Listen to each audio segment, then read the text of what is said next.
صحیح بخاری میں آتا ہے جب نبی علیہ السلام کی وفات ہوئی تو حضرت عمر نے تلوار نکال لی کہ میں اس کی گردن کاٹ دوں گا جو کہے گا کہ نبی علیہ السلام فوت ہو گیا۔ ان کا یہ عقیدہ تھا کہ جس طرح موسیٰ علیہ السلام 40 دن کے لیے کوہ طور پہ گئے، نبی علیہ السلام بھی ڈورمنٹ پوزیشن میں چلے گئے، واپس آ جائیں گے، کیونکہ انہوں نے نبی علیہ السلام سے سنا تھا کہ رومن اور پرشین امپائر گرے گی، تو وہ یہ فورس ہی کرتے تھے ابھی تو کیسرو کسرا کی جنگیں ہم نے لڑی نہیں ہیں، تو حضور اس سے پہلے کیسے دنیا سے جا سکتے ہیں؟ لیکن اللہ نے تو آپ کو پروفٹ بنوانا تھا نا، کہ آپ کے جانے کے بعد فتوحات کروانی تھی، تاکہ پتہ چلے کہ پیچھے اللہ کھڑا ہے۔ اپنی زندگی میں تو بڑے بڑے بادشاہوں نے فتوحات کی ہیں، نبی علیہ السلام کی تو دعوت کا کلائمیکس حضرت ابوبکر اور پھر حضرت عمر عثمان و علی کے دور میں جا کے ہوا ہے، جبکہ عرب قبائل بھی مرتد ہو گئے ہیں، تب بھی اللہ کے پیچھے سپورٹ تھی۔ والذی ارسل رسولہ بالہدی ودین الحق لیظہرہ علی الدین کلہ ولو کرہ المشرکون، اللہ نے اس کو دین کو غالب کرنا تھا۔ تو بخاری کے الفاظ ہیں، حضرت عمر نے کہا میں اس کی گردن اتار دوں گا۔ حضرت ابوبکر آئے، انہوں نے حضرت عمر کو دیکھا، اگنور کر کے سیدھا حجرہ عائشہ میں گئے، نبی علیہ السلام کے مبارک کفن کو ہٹا کے آپ کے ماتھے پہ بوسہ دیا اور کہا یا رسول اللہ آپ پہ 2 موتیں جمع نہیں کرے گا، ایک موت تو سب کے نصیب میں ہے، اب تو ہمیشہ کی زندگی آپ کو اللہ نے آخرت کی دے دی ہے۔ اور پھر باہر نکلے، حضرت عمر کو کہا کہ عمر بیٹھ جاؤ، حضرت عمر نے بات نہیں سنی، تو حضرت بکر ممبر کی طرف چڑھے، ممبر پہ چڑھے اور لوگوں سے کہا کہ عمر کو اس کے حال پہ چھوڑ دو۔ حدیث کے الفاظ ہیں کہ لوگ حضرت بکر کا ریگارڈ باقی اصحاب سے زیادہ کرتے تھے، حضرت عمر کو تنہا چھوڑ کے لوگ حضرت ابو بکر کی طرف متوجہ ہو گئے۔ پہلے وہ جو سارا میلہ ان کے گرد لگا تھا شفٹ ہو گیا، تو انہوں نے حمد و صلات کے بعد انہوں نے کہا اما بعد فمن کان یعبد محمدا فإن محمد قد مات۔ سر کلیجے پہ کتنا بڑا پتھر رکھا ہوگا حضرت بکر نے جملہ بولتے ہوئے کہ جو محمد کی عبادت کرتا تھا وہ جان لے کہ محمد کو موت آ گئی ہے۔ ومن کان یعبد اللہ، اور جو اللہ کی عبادت کرتا ہے وہ جان لے ان اللہ حی لا یموت، اللہ زندہ ہے، اللہ کو کبھی موت نہیں آئے گی۔ کیا توحید کی تعلیمات ہیں! حضور کی میت کے اوپر حضور کے فضائل نہیں بیان ہو رہے، توحید بیان ہو رہی ہے۔ Point to be noted. کیوں؟ سر پہلے نہیں انسانیت نے رسک لیا، دنیا کا سب سے بڑا شرک ایک پیغمبر کے نام پہ تو کھڑا ہوا ہے، عیسیٰ ابن مریم کے نام پہ۔ نبی علیہ السلام کو عیسیٰ ابن مریم نہیں اللہ نے بننے دیا۔ ایسے تربیت یافتہ وہ صحابہ جو کل تک آپ کے وضو کا پانی نیچے نہیں گرنے دے رہے تھے، آج وفات پہ کھڑے ہو کے فرضی خطبہ دے رہے ہیں۔ جو محمد کی عبادت کرتا تھا جان لو محمد کو موت آ گئی ہے، جو اللہ کی عبادت کرتا تھا جان لو اللہ زندہ ہے۔ پھر آیت بھی پڑھی، صرف فرضی جملہ نہیں بولا۔ آپ تو کہہ رہے ہیں شرک ختم ہو گیا، حضرت بکر جب شروع نہیں ہوا تھا اس وقت بھی کہہ رہے تھے کہ نبی علیہ السلام کو کسی نے خدا نہیں بنانا، کیونکہ بخاری کی حدیث ہے، دیکھنا میری شان کو اس طرح بلند نہ کرنا جس طرح عیسیٰ ابن مریم کو لوگوں نے کیا۔ میں اللہ کا بندہ اور اس کا رسول ہوں، مجھے اللہ کا بندہ اور اس کا رسول ہی کہنا۔ سر وارفتگی، دیوانگی، عشق کی ساری کیفیت حضور کی وفات کے بعد بالکل چینج ہوگی صحابہ کی۔ ہونا تو چاہیے تھا جو وضو کا پانی نہیں گرنے دے رہے تھے جا کے قبر کی مٹی چاٹنا شروع کر دیتے، ایسا نہیں ہوا۔ وہ تعلیمات کی باؤنڈریز کو کراس نہیں کرتے تھے۔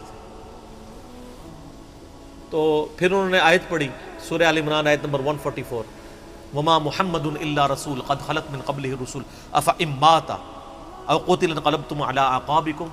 محمد تو نہیں مگر ایک رسول ہی، اگر یہ فوت ہو جائیں یا دین جو جنگ میں قتل کر دیے جائیں، شہید ہو جائیں، کیا تم دین سے الٹے قدم پھر جاؤ گے؟ جو کوئی دین سے الٹے قدم پھیرے گا اللہ کا کوئی نقصان نہیں کرے گا اور اللہ ثابت قدم رہنے والوں کو جزا دے گا۔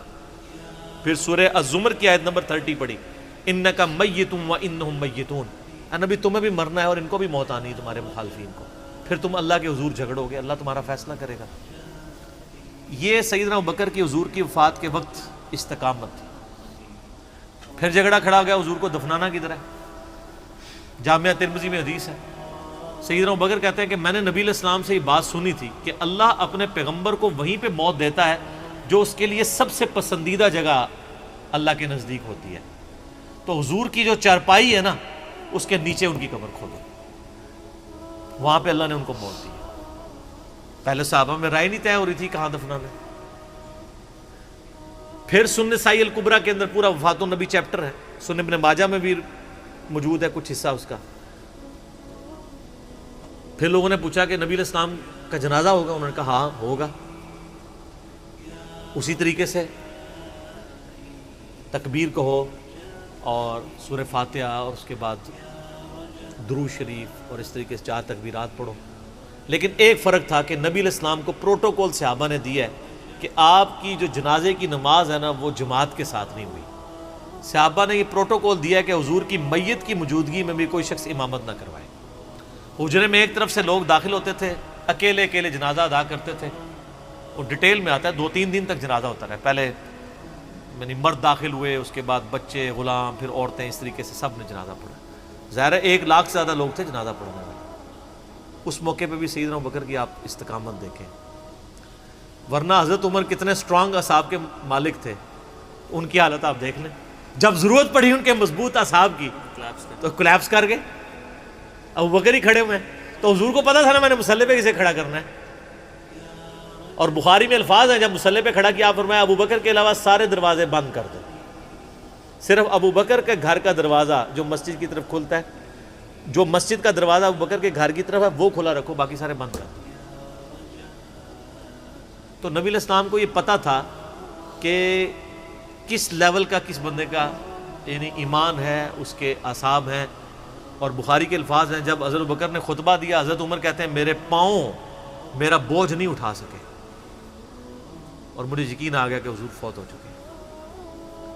یہاں قرآن و حدیث سن کے کسی کے کان پہ جوں تک نہیں رنگتی، وہاں پہ حضرت ابوبکر کا خطبہ اور آیات سن کے حضرت عمر کہہ رہے ہیں کہ میرے پاؤں میرا بوجھ نہیں اٹھا سکے، کہ یہ تو واقعی تو قرآن کی آیت۔ اور اس میں بخاری مسلم صحیح بخاری میں الفاظ ہیں، کئی دن تک ہم جب بھی صحابہ ایک دوسرے کو ملتے تھے تو یہی آیت سنایا کرتے تھے، وما محمد الا رسول قد خلت من قبلہ الرسل افإن مات او قتل انقلبتم علی اعقابکم، کہ محمد تو نہیں مگر ایک رسول، انہیں بھی تو موت آنی ہے، تاکہ ہمیں یہ یقین آ جائے کہ حضور دنیا سے چلے گئے۔ تو یہ صحابہ کرام علیہم رضوان کی نبی علیہ السلام کے ساتھ عقیدت تھی۔ اور سیدنا ابوبکر آپ کو بالکل صف اول میں نظر آئیں گے، ٹاپ آف دا لسٹ، معاملات کو ہینڈل کرنے میں، چیزوں کو بالکل من و سنت کے مطابق ڈھالنے میں، اور ہر معاملے میں رجوع لانے کے اوپر، اور اہل بیت کے ساتھ کمٹمنٹ کے اوپر، ہر مسئلے میں آپ کو حضرت ابوبکر صدیق کی قربانیاں ٹاپ آف دا لسٹ نظر آئیں گی۔ تو بات کہاں سے کہاں شروع ہوئی، فی البدی میں تو اور گھنٹوں بول سکتا ہوں، مجھے اتنی حدیثیں یاد ہیں یہ فضائل کے اعتبار سے۔ آخر میں اصول برکت کے لیے میں وہ حدیث بیان کروں گا جو میں اکثر بیان کرتا ہوں۔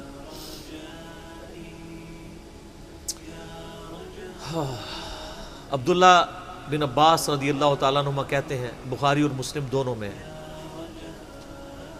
کہ سیدنا عمر کی میت رکھی ہوئی تھی اور لوگ آ کے ان کی میت پہ سلام پڑھ رہے تھے، اور اپنے اپنے انداز میں خراج تحسین پیش کر رہے تھے کہ اس شخص کی وجہ سے اسلام کو کیا عروج ملا۔ تو کہتے ہیں اتنے میں میں نے محسوس کیا کہ ایک شخص میرے پیچھے آ کے کھڑا ہوا اور اس نے میرے کندھے پہ یوں کونی رکھی، میری پیٹھ اس کی جانب تھی، اس نے کونی میرے کندھے پہ یوں رکھی، اور حضرت عمر کی میت سے مخاطب ہو کے کہنے لگا کہ اے عمر اللہ تجھ پہ رحم فرمائے، تو روئے ارض پہ ان لوگوں میں سے ایک شخص تھا کہ میری بھی خواہش تھی کہ میں ان اعمال کے ساتھ اللہ کے حضور پیش ہوتا، کہ اگر اللہ کے حضور پیش ہونے کے لیے مجھے بہترین اعمال چاہیے تو تیرے اعمال۔ ظاہر ہے جی رومن اور پرشین امپائر گھری ہے، کس لیول کا عروج، کیونکہ میں نے رسول اللہ صلی اللہ علیہ وآلہ وسلم سے بارہا سنا تھا، میں ابو بکر اور عمر داخل ہوئے، میں ابو بکر اور عمر نکلے، میں ابو بکر اور عمر نے یہ کیا، تو مجھے بڑی امید تھی کہ تم اپنے 2 ساتھیوں سے جا ملو گے، یعنی رسول اللہ اور ابو بکر کے ساتھ صلی اللہ علیہ وآلہ وسلم اور رضی اللہ تعالیٰ۔ تو یعنی نبی علیہ السلام کے بعد سیدنا ابو بکر اور پھر حضرت عمر بھی وہیں پہ پہنچ گئے۔ تو مجھے نبی علیہ السلام کے اس فرمان سے لگتا تھا جس طرح آپ اپنی زندگی میں کہتے تھے نا، میں ابو بکر عمر، میں ابو بکر عمر، میں ابو بکر عمر، مجھے پتا تھا تم نے جا کے انہی سے ہی ملنا ہے جا کے، اور دیکھ لیں قبر بھی پھر ساتھ بنی دونوں کی۔ تو عبداللہ ابن عباس کہتے ہیں کہ میں نے جب یوں مڑ کے دیکھا تو وہ سیدنا علی بن ابی طالب تھے جو حضرت عمر کی میت کے اوپر یہ کلمات پڑھ رہے تھے، میں ابو بکر اور عمر، میں ابو بکر اور عمر رضی اللہ عنہم اجمعین وعلیہم السلام اجمعین۔ اللہ تعالیٰ ہمارے دلوں میں خلفائے راشدین کی محبت، اہل بیت کی محبت راسخ فرمائے رضی اللہ عنہم اجمعین وعلیہم السلام اجمعین، اور قیامت والے دن حوض کوثر پہ ان کے ساتھ محشور فرمائے، آمین ثم آمین۔